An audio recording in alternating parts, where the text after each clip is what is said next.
Having broad shoulders is something that has been considered attractive for hundreds of years, long before gyms and bodybuilding ever even existed. To clearly see this, you don't really need to look any further than the way that tuxes and suits have been designed for generations. All suits have the shoulders padded up because we're subconsciously attracted to that V shape. Having an upright posture with wide shoulders and a narrow waist not only communicates that you're healthy, but it also makes you look more confident and more like a leader. Fortunately, we're no longer only limited to just padding up our suits to make our shoulders appear wider. There are certain exercises that can help build up specific parts of your shoulder, allowing you to maintain that natural V shape even without a padded up suit. And first, I want to start with the most obvious exercise, which is the lateral raise. But we're going to do a variation to make the exercise much more effective. Normally, most people will do lateral raises standing perfectly upright. And even though this isn't necessarily wrong, it's not the best way to perform the exercise if you're trying to add width to your shoulders. For this to make sense, you have to understand that the shoulder has three heads: anterior, lateral, and posterior, or front, middle, and back. To build width, we'll primarily want to develop the middle and the back of the shoulder. Most people wind up overdeveloping their front head instead because of, on top of isolation exercises like frontal raises that target the front of your shoulder, most people are still also doing plenty of compound pressing exercises like bench press and military presses, which also primarily target that front head. So to focus on the middle of the shoulder, we do lateral raises, assuming that we're completely isolating the lateral head of the shoulder when standing straight up. However, when done this way, the front of your shoulder will be very highly involved in the movement, almost equally as much as the lateral head that you're trying to target. So to better target the lateral head, as well as some of the posterior head, you'll want to lean forward. You can do this simply by starting the exercise with your dumbbells in front of your hips rather than to the sides of your hips. This will naturally put you into the correct leaning forward position. Then, without swinging your back, you would raise both dumbbells directly to your sides with a slight bend in the elbow, making sure to keep the elbows slightly above your wrists. You do not want the dumbbells coming high up above the elbows. Continue to bring your arms up until they're parallel with the floor, and then lower back down to the starting position with the dumbbells in front of your hips. If you have a bad back and if it bothers you to lean forward, you can also do this exercise seated by sliding to the edge of a bench, leaning forward, and then passing the dumbbells under your legs for each rep. Let's move on to the next exercise, which is a bent over reverse cable fly. This one will target the posterior head or the back of your shoulder, which is also very important for building up that wider look. To perform the exercise, stand sideways to the cable and bend your upper body almost until it's parallel with the floor.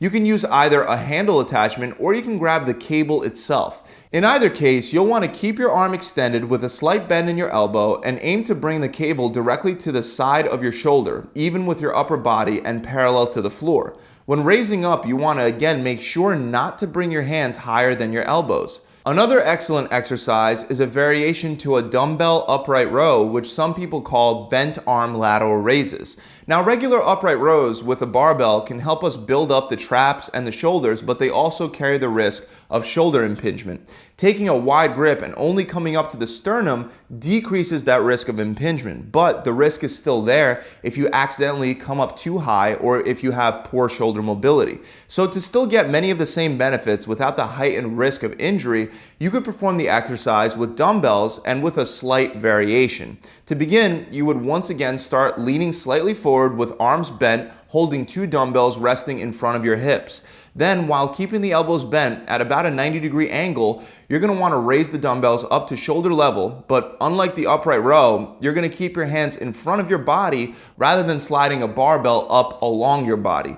This will prevent the excessive internal rotation that we see with the regular upright barbell rows.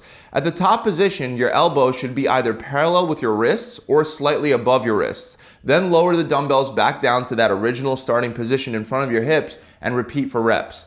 An additional benefit of this exercise is that you'll be able to lift a heavier weight than what you would normally be able to do for regular lateral raises. This is because your elbow is bent rather than being extended, creating a shorter lever length, giving you more leverage. For this reason, once you master the exercise and you have good form, you should be using more weight with this one than with what you're using with regular lateral raises. Next, we have one of the most effective exercises for the back of the shoulder, the reverse dumbbell fly. First, you want to grab 2 dumbbells and bend forward at your waist. Make sure you keep your chest up and your shoulder blades back to protect your lower back. The further you bend forward with this exercise, closer and closer to 90 degrees, the more you'll isolate that posterior head. On the other hand, at a 60-degree angle, you'll be incorporating your lateral head as well.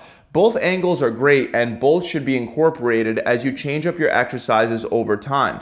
For this demonstration, we're going to bend forward until the upper body is almost parallel with the ground. Both dumbbells are going to be hanging directly under the line of the shoulder. Next, we want to mimic a hugging the tree motion in reverse. So again, elbows should be slightly bent, and we're going to raise the dumbbells directly to our sides in line with the shoulder, keeping the elbows above the wrist the whole time.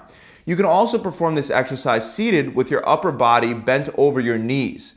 Keep in mind that you'll have to use substantially lighter weights for bent lateral raises than you would for something like regular lateral raises. Another variation that would require you to use lighter weights while helping you build up that lateral head and increasing shoulder width is the leaning lateral raise. This exercise is great because it helps us work the shoulder in a way that's just not possible with regular lateral raises. The first 30 degrees that you raise the dumbbells during a regular lateral raise requires minimal work from the lateral head of your shoulder, and instead it's mostly done by the supraspinatus, which is one of your rotator cuff muscles. It isn't until after we pass 30 degrees that the lateral deltoid becomes the prime mover. However, if we perform the exercise by grabbing onto something sturdy and leaning away from it, we're able to keep more tension on that lateral head throughout the entire exercise. To begin, make sure you plant your feet close to whatever you're holding onto, and then extend your arms so that you're leaning far enough away to the side to create a unique angle. Apply the same form tips that you would with regular lateral raises. So start with the dumbbell hanging down, and then as you raise the dumbbell up, make sure you keep that elbow slightly bent and above your wrist. Raise the dumbbell until your arm is parallel with the floor and your hand is even with your shoulder. Then you're going to lower back down and repeat for reps. Now, moving back to the cables, we have the high cable reverse flies for the back of the shoulder. Here you can again use the handle attachments, or you can just use the cables themselves. Start by raising the pulleys until they're above your head. Next, you'll want to stand upright facing the cable cross machine. Using your right hand, grab the cable on your left, and with your left hand, grab the cable on the right. This is your starting position with both of the cables crossed over in front of you. Keeping that same slight bend in the elbow, bring your arms back and outward while really squeezing the shoulder blades tight together before returning back to the starting position with both your arms crossed over. Then repeat for reps. Another great cable exercise for the lateral head is the cable lateral raise. Normally this would be done by facing the cable with your side, grabbing a handle attachment behind your back, and then performing lateral raises. And even though this is very effective, I'd like you to try a little different of a variation this time that can help you take your front deltoid out of the movement and put more tension on the middle and the back part of your shoulder. Instead of the cable being behind your back, you would be in a straddle position with the cable in between your legs. Next, you'll want to lean slightly forward and raise the cable directly to your side until your arm is parallel with the floor. When performing the exercise, make sure you're standing close enough to the weight stack to make sure that the cable doesn't come too high up. You can also use the cable to effectively do leaning lateral raises by simply holding onto the metal beam that the pulleys slide up and down on, and then you would lean away. This will once again keep the tension on the shoulders for a much larger range of motion than regular lateral raises. Another great cable exercise that involves both arms at the same time is the cable crossover lateral raise. Here you would start with both of the pulleys set at the very bottom, and then you would have your back facing the cable cross machine. Then, just like with the reverse high cable flies, you'll grab the handle to your right with your left hand and the handle to your left with your right hand so that your arms are crossed over. Next, you'll hinge your hips slightly forward and bring your arms up until they're parallel with the floor with that slight bend in the elbows. And those elbows, again, keep them above the wrists. Then you would return back down to that starting position with your hands crossed over and repeat for reps. And finally, for the last exercise, I want to go over one more lateral raise variation that can be very effective when done correctly, and that's the incline lateral raise on a bench. To perform this exercise, you'll want to start by setting up an incline at about a 60 to 75 degree angle. You can go further down, just keep in mind that the further you decline the bench, the more you'll be working the back of your shoulders and the less you'll target the lateral head. Take a seat facing forward towards the bench and lean your upper body against the bench. From this position, you want to take your dumbbells and raise them directly to your sides until they're parallel with the ground, and then bring the dumbbells back down to that original starting position where they're hanging off to the sides of the bench, and then you're going to repeat for reps. This exercise is really great because it eliminates the possibility of using momentum from your back since you're leaning forward against the bench the whole time. So those are all 9 shoulder exercises that you can do to help give you more of that V-taper appearance. One thing to note is that some people recommend that you turn your pinkies up and your thumbs down for all of your lateral raising movements to help target more of the lateral head. While some people will have no problem with this, other people can potentially hurt their shoulder by internally rotating their arm too much. So I recommend keeping your hand in a neutral position when doing lateral raises just to be safe. Also, if you want to take these exercises and use them for a shoulder workout, you'll be able to get at least 2 separate workouts with all 9 of these exercises.